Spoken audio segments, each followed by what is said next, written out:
He planned it all so well. He was so smart.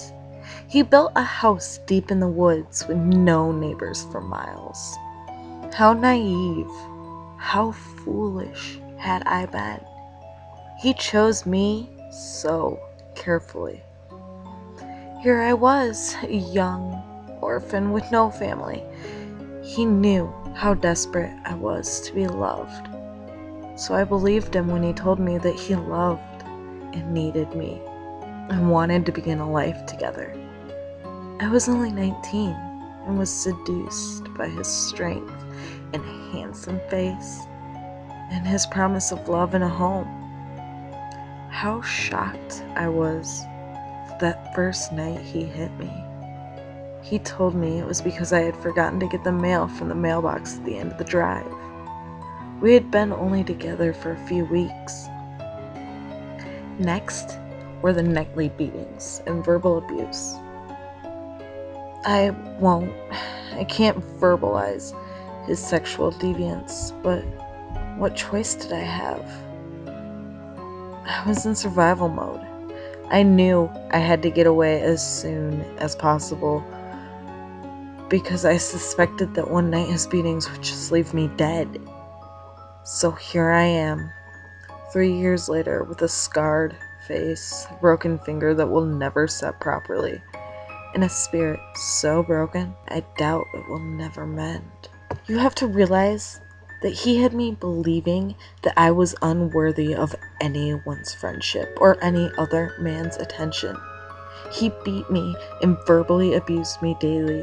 He would beat me for the most ridiculous reasons. The coffee got cold, the towels weren't hung correctly, a dog barked. He even punched me for breathing too loudly, for Christ's sake. How I ever got involved with him, I would never know. And how I thought I needed to stay with him, I can't fathom. So how did I leave him? You will only have to listen to the rest of my story to find out this horrible truth. One day, as I sat in my kitchen, I noticed a gray creature run across the floor. I was startled, but knew better than to scream because it would have meant a punch to the stomach or a kick to the back. I held my breath as I watched a large, gray rat scurry behind my refrigerator. At first, I was sickened by the sight of such a filthy creature. I was more terrified of what that bastard would do to me if he found it in the house. But I quietly sat back and watched as it carefully peeked out from behind its safe spot. I watched as it attentively scurried out looking for a crumb. It found a morsel of dropped food, and I was charmed as I watched it sit and enjoy its tiny culinary finding. Hearing footsteps, we both moved quickly. Me to look busy at the sink, and the little rat to the safe environs behind the refrigerator. The evil man entered the kitchen and yelled at me to get him a beer. I did as he asked, and was pleased when I heard him open the door and head for the backyard.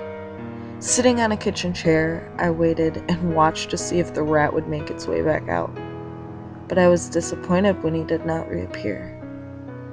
After 15 minutes of watching the air, I gave up on my vigil and headed up the stairs to get ready for bed. That nasty bastard remained outside. It was some time after midnight that I heard him clomping up the steps, cursing me and blaming me for not awakening him to come to bed. For this mistake, I received a hard slap to the face that bruised my lip and made it bleed. I was too tired from his abuse to cry, but I kept my head down and tried to protect my face from his possible further blows. As I kept my head down, I noticed 2 little beady eyes staring up at me from under my nightstand. It was the little rat that I had been watching in the kitchen. He carefully darted back into the shadows, but I got the distinct impression that I had been looking at intelligent eyes. It was deep in the darkest part of the night when I heard him scream in pain. He jumped out of bed, a bleeding wound at his neck. "What the fuck?" he screamed. Something bit me! Something bit me!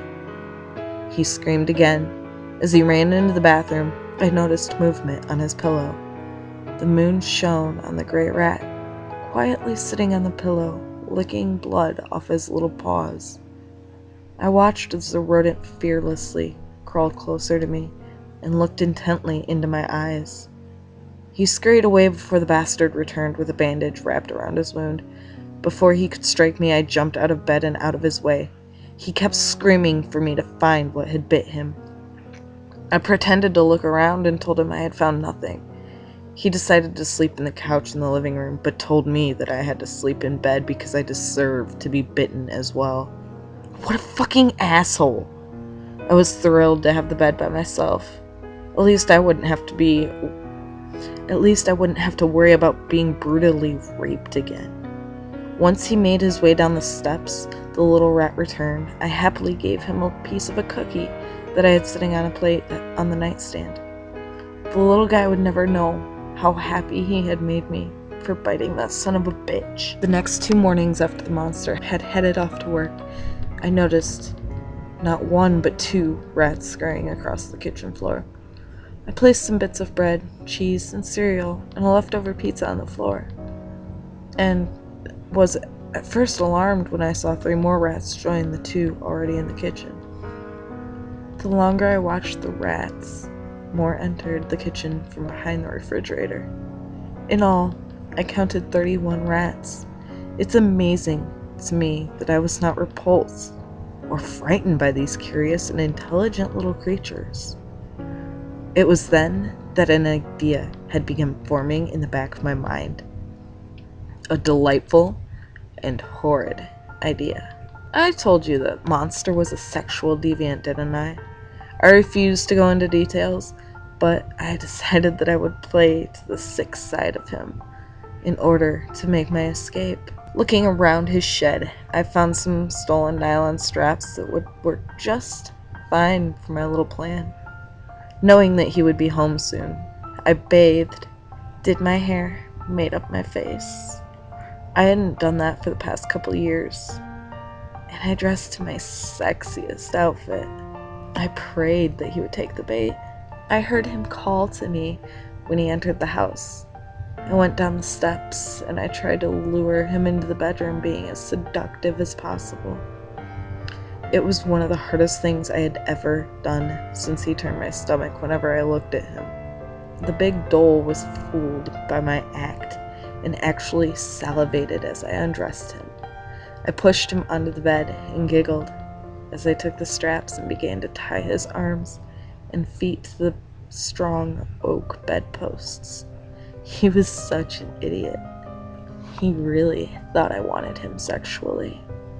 No. No, that's not what I had in mind at all.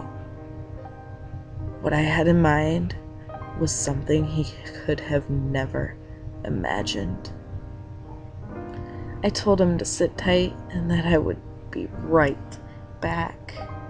I went to the kitchen and got a jar of honey.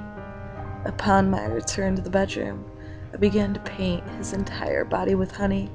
He began to squirm and told me that I was a stupid bitch because honey was too sticky. I looked at him square in the eyes and just smiled.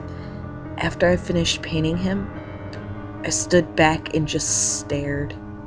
He started to yell and curse at me. He ordered for me to untie him. I coldly laughed at him and went to the closet as he watched me grab my suitcases. He began to panic, and I loved every second of it. Opening the bedroom door, I watched as my furry little army of liberators began to scurry and run into the bedroom. I saw his eyes widen as the first one. Then another rat made its way into the bed and onto his body.